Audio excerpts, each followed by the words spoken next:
Hello friends, welcome back to my channel. तो आज की जो मैं वीडियो बना रही हूँ, ये ना मुझे बहुत ज़्यादा क्वेरी आ रही थी। मैंने ऑलरेडी 2 वीडियोस बनाई थी जज की, उसके ऊपर दोनों पे बहुत ज़्यादा क्वेरीज थी कि हम ऑलरेडी एलएलबी कर रहे हैं, हमें प्रोसेस पता है कि जज कैसे बनना है, पर हम किस तरीके एलएलबी की तैयारी करते करते हम कैसे जज की तैयारी करें कि हमारा जज का एग्जाम क्लियर हो जाए। क्या हमें इंटर्नशिप करनी पड़ेगी साथ साथ, या हमें अवॉइड कर सकते हैं इंटर्नशिप के लिए, किस तरीके से अपने सिलेबस को कवर करें।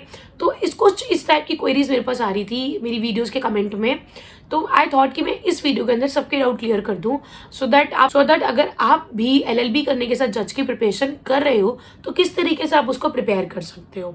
सो without any due just let's start the video. Please subscribe my channel for the notification of new videos. इस चैनल में मैं every week 1 career video and 1 motivational video share करती हूँ। अगर आप जज के लिए प्रिपेयर कर रहे हो तो सबसे पहले आपको सोचना आप कौन से स्टेट पे फोकस कर रहे हो, क्योंकि क्या होता है, मैंने कई बच्चों को देखा है वो बिना स्टेट की प्रिपरेशन, मतलब बिना स्टेट को फोकस करे ही ना जज की प्रिपरेशन के लिए स्टार्ट कर देते हैं। This is not the right approach to prepare for the जज। सबसे पहले क्या करो, आप अपने स्टेट फोकस करो। I am not saying that only focus 1 state और 2 स्टेट, क्योंकि क्या होता है, अगर किसी स्टेट में बाई चांस उसी साल जब आप जज के लिए एग्जाम दे रहे हो उसी साल किसी जज की कम ओपनिंग्स आई, तो इसका मतलब ये होता है जब कम वैकेंसीज होंगी तो सिलेक्शन भी कम होगा, तो आपके चांस कम हो जाते हैं। आप मैक्सिमम 2 या 3 स्टेट को फोकस कर सकते हो।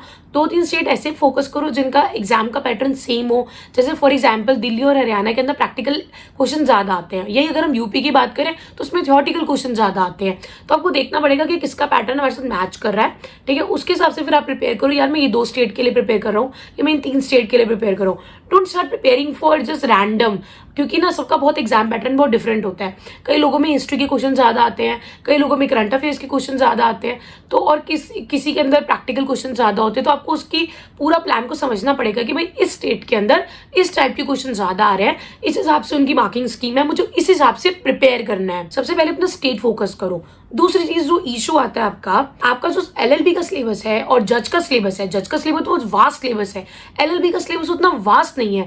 मतलब अगर कोई सब्जेक्ट आपको 6 महीने में करा दिया जाता है, बट जज के अंदर उसको आपको ज्यादा टाइम चाहिए उसको कवर अप करने के लिए, तो आपको देखना पड़ेगा कि किन सब्जेक्ट में मुझे ज्यादा टाइम लगाना है, कौन कौन से जज के सब्जेक्ट्स हैं। तीसरी चीज, बच्चे ना बहुत वीक होते हैं करंट अफेयर्स के अंदर, उनके करंट अफेयर्स बहुत स्ट्रॉन्ग नहीं होते।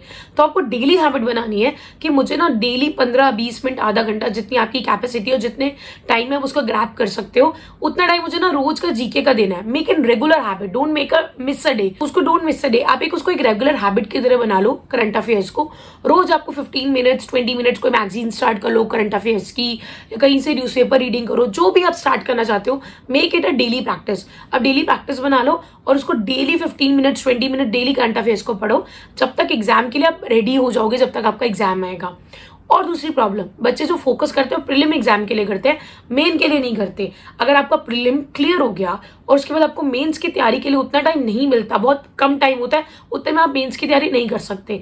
तो आपको प्रीलिम और मेन की तैयारी साथ साथ ही रखनी होती है। नेक्स्ट होता है आपको बहुत फोकस करना है इंग्लिश के ऊपर। इंग्लिश को एक हैबिट बना दो डेली की करने की, उसको भी थोड़ा सा टाइम दो जिससे उसको फोकस हो जाए।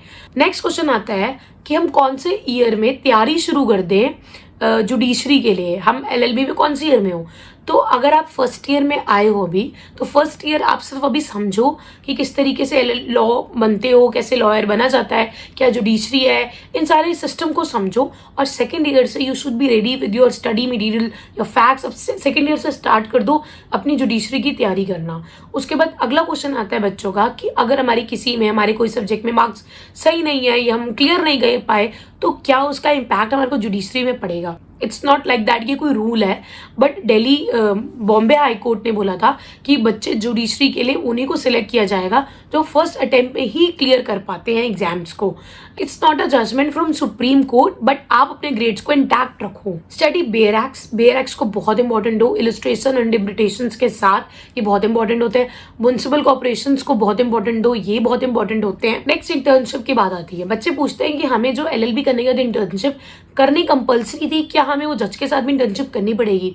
तो पहली चीज, इट्स नॉट कंपल्सरी कि आप इंटर्नशिप करो, बट अगर आप करोगे इंटर्नशिप तो उससे आपको और प्रैक्टिकल एक्सपोजर मिलेगा और आप अच्छे से जज का एग्जाम क्लियर कर पाओगे। मैं इसलिए कह रही हूँ क्योंकि जो हम पढ़ रहे हैं वो सिर्फ थियोरटिकल है। आपने प्रैक्टिकल एक्सपोजर कहीं नहीं देखा, कोर्ट में कैसे काम होता है, किस तरीके से आपके कोर्ट सुने जाते हैं, कैसे एडजर्न होते हैं, आपको कुछ भी नहीं पता। अगर आप इंटर्नशिप कर लोगे तो आपको बहुत ज्यादा क्लियर नॉलेज होगी। बट कई बार क्या होता है, किसी आप लॉयर के अंडर कर रहे हो, किसी भी जज के अंडर कर रहे हो, तो क्या करते हैं वो आपको पेपर वर्क में ही बिजी रखते हैं, तो that is not the benefit. आपको रियल प्रैक्टिकल एक्सपोजर चाहिए, वो अगर आपको चीज़ इंटर्नशिप से मिलती है तो please don't miss it, it's very important. आप जरूर उसको करो, आप अपना प्रैक्टिकल एक्सपोजर जरूर लो। हो सके तो आप किसी, अगर आप जुडिशरी के लिए प्रिपेयर कर रहे हो तो हो सके तो आप किसी जज के अंडर करो, तो उससे आपको ज्यादा बेनिफिट मिलेगा और वो आपको गाइड भी कर सकता है। टिल आपके पास कोई क्वेरी है और कोई डाउट है तो प्लीज मुझे ना स्पेसिफिकली क्वेरी बताओ कि आपकी क्या इशू आ रहा है, तो मैं उसके आराम से आपको आंसर कर पाऊँ।